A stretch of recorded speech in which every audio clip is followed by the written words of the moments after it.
Hola y bienvenidos al Centro Televisivo Tectón. Yo soy Jesús Sellas y hoy os traigo la respuesta a la famosa pregunta que nos dicen siempre, que si la veneración de imágenes en la Iglesia Católica es idolatría.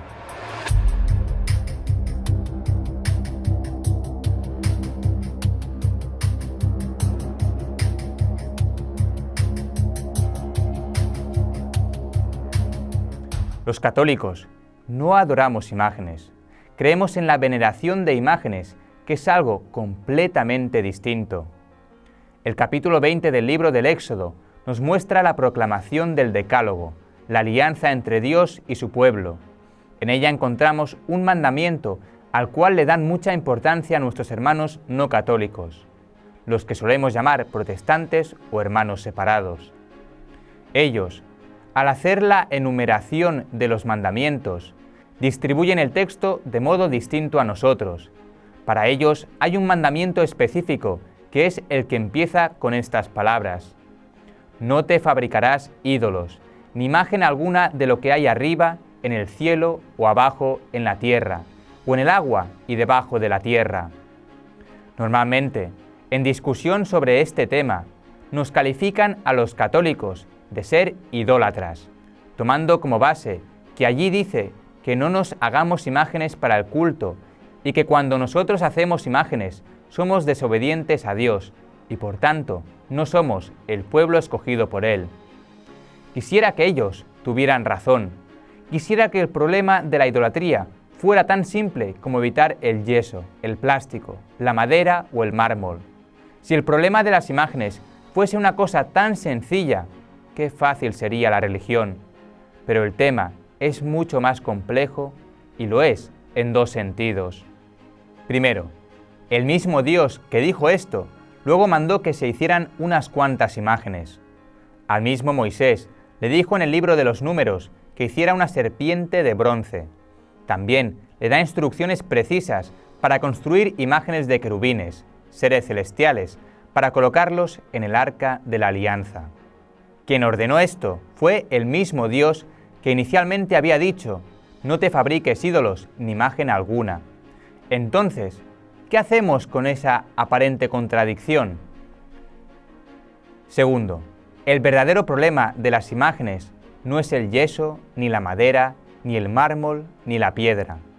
El problema real es que nosotros nos quedemos solo en la imagen, lo cual no se resuelve suprimiendo los objetos.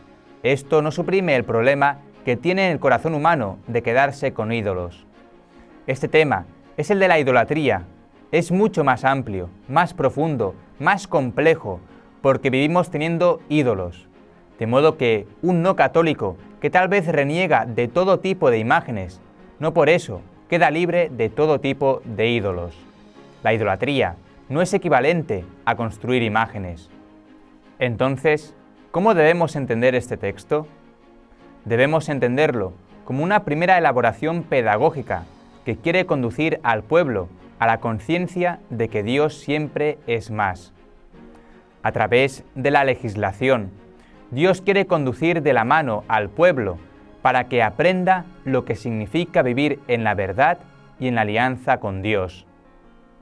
¿Cómo tenemos que cumplir el mandamiento de las imágenes? Teniendo conciencia plena de que Dios es más que todo aquello que ahora podemos contemplar, poseer, conocer y dominar. Dios es más que todo esto.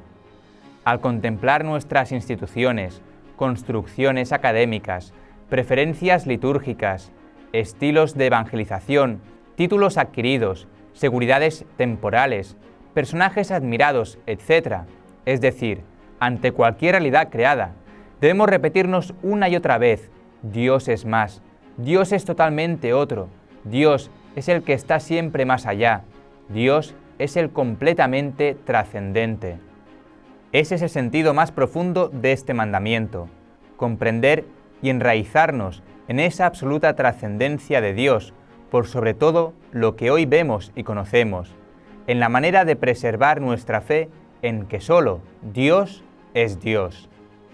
Ese es el verdadero sentido de esta formulación, y ahí nos damos cuenta que eso es más intenso y más complejo que solo evitar yesos, maderas o plásticos. Es más intenso porque es un ejercicio continuo donde tengo que preguntarme una y otra vez si la idea que tengo de Jesús es el verdadero Jesús o una imagen falsa que me estoy haciendo a mí, o que es una imagen falsa que estoy haciendo a mi medida para satisfacer y justificar mi forma de vivir.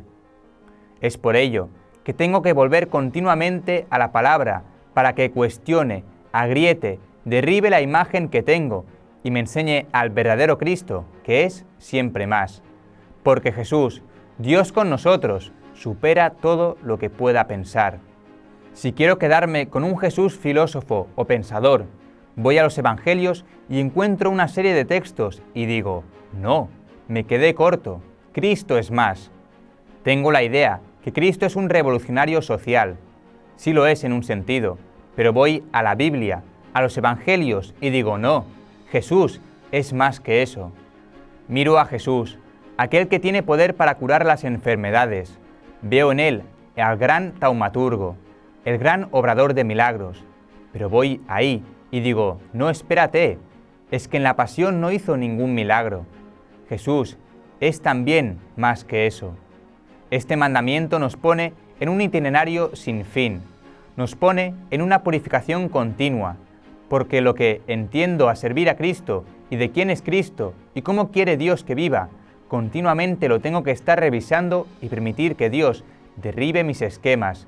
Este mandamiento nos pone en un itinerario sin fin, nos pone en una purificación continua, porque lo que entiendo de servir a Cristo y de quién es Cristo y cómo quiere Dios que viva, continuamente lo tengo que estar revisando y permitir que Dios derribe mis esquemas. Tengo que redescubrir a Jesucristo. ¿Quién es Cristo entonces?, preguntaremos. Tal vez tú creas que no tienes falsas imágenes de Cristo. También los discípulos creían que ya lo conocían, pero ante cada experiencia tenían que volver a replantearse lo que hasta ahora pensaban tener claro, creer que ya lo conocen. Pero de repente ese hombre se levanta todavía adormilado en medio de la tormenta y le manda al viento y al mar, embravecido, que se aquieten. Así mueve las bases de los discípulos y de nuevo ellos se preguntan, ¿y este quién es? Luego llega la transfiguración y de nuevo la cuestión, ¿y este quién es? Para que posteriormente, en el momento doloroso de la cruz, se resquebrajen todas las seguridades y vuelva a surgir. ¿Y este quién es? Jesús es el que siempre está por descubrir, por conocer, y lo más hermoso de nuestra vida cristiana, y especialmente de nuestra vida religiosa, es eso, Jesús. ¿Quién es Jesús? Es el que está siempre por conocer. San Ignacio de Antioquía, obispo y mártir del circo romano en el año 107, cuando iba camino al martirio decía, ahora empiezo a ser hombre, empiezo a ser discípulo. En ese momento, antes de entregar su vida por Cristo, aún sentía que estaba empezando. Dichoso el sacerdote, el religioso, la religiosa, dichoso todo cristiano que después de 20, 30 o 50 años, un día se quede mirando con admiración, con cierta perplejidad el Evangelio y dice, estoy empezando a conocer a mi Señor, estoy empezando a conocer a mi Maestro. Dichoso aquel que no se hace imágenes de Cristo, creyendo que ya lo conoce a perfección, sino que entiende que Cristo es más, que es aquel de quien siempre se puede aprender, al cual nunca poseo totalmente, aquel que siempre es nuevo, siempre es actual, siempre resplandece. Ese es el sentido místico profundo y bello de eso que parece tan elemental. No te harás imágenes, no te postres delante de ídolos. Cristo siempre es más, y tengo que conocerlo una y otra vez. Cada cosa de mi vida me lleva a descubrirlo de otro modo, como cada cosa de mi vida me lleva a conocerme un poco más.